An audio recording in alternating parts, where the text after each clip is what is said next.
Okay, YouTube, this is what you've been waiting for. Smith & Wesson 44 Magnum Competitor. I just picked this up today and shot about 100 rounds through it. The last 20 rounds were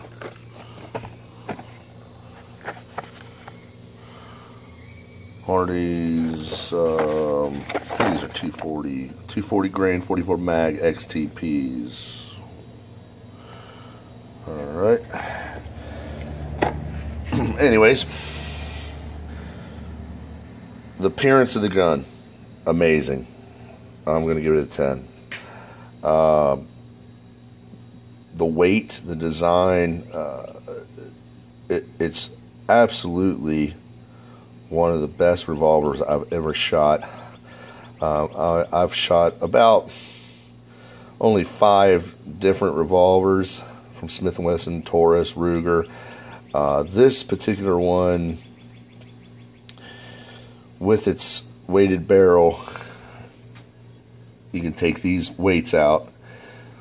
It's a little heavy in the front, not much, but just enough to where when it kicks, when you shoot it, it comes straight towards you. You get a little bit of that kick upward, north, but it comes towards your chest horizontally, and that just helps with the accuracy of it. It is just an amazing gun. I don't have my target, but I was shooting just a tad high from the bullseye, probably about 3 inches at about 75 feet. I was pointing down range just below the blue, probably about 3 inches below the bullseye, and I was nailing the bullseye with it. And it's, God, the accuracy of it it's incredible. It's incredible. It almost makes you feel like you go from like a bad shot, if you're not the greatest shooter, greatest shot, to a really good shooter. See if I can. This is what I clean with a military grade weapons oil. Anyways, I just got done cleaning it, but let me see if I can set this up right. I'll just move the gun for you. Try to get some close-ups for you. How clear I can get.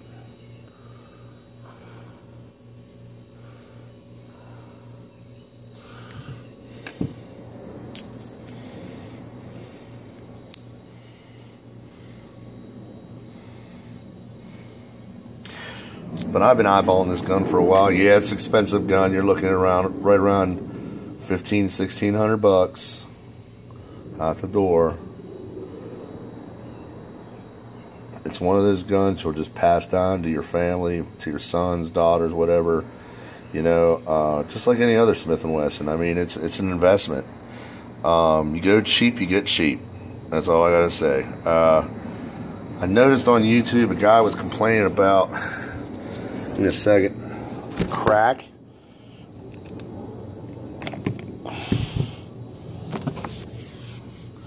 There's a guy complaining about, let me see here, a crack right here. Now look, I shot this over 100 rounds through this gun today, and I was focused on where he had a defect.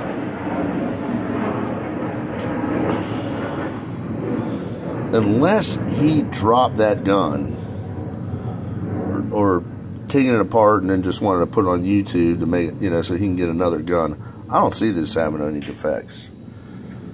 I mean, I looked this gun over, and it's put together well. And I mean, that's a fairly, 100 rounds and 240 grain. I just, you know, you can't believe everything on YouTube. You know, somebody make a mistake, they took it apart, or they tightened the bolt too tight, you know, or dropped it and laying it on the side real hard or something and cracked. You know, it's hard for me to believe that this gun have any problems. But and Smith & Wesson, for God's sake, they've been around so long. I mean, they mastered the gun making. I know not everybody has $1,600 laying around. Neither do I. You know, it took me a couple payments, but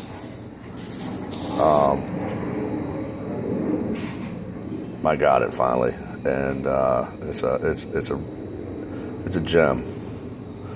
Beautiful, beautiful pistol. Any questions? I'm going to go ahead and I'll do some shooting with it, and I'll take somebody with me, do some video. So look out for my posts. But this will grab somebody's attention. You pull this out, you probably don't even have to fire it, and they'll start running. It is a crazy, crazy looking gun, and it fits like a glove in your hand. I almost got the 50 caliber. You know, of course, you know, bigger is always better. I mean, some people's eyes, I even think that, and I'm sure it is, even for hunting bear or something. But I just, when I put this in my hand, even that 357 competitor, it feels like a glove. It feels like it's molded to my hand. It's a great piece. Any questions, just YouTube me a message.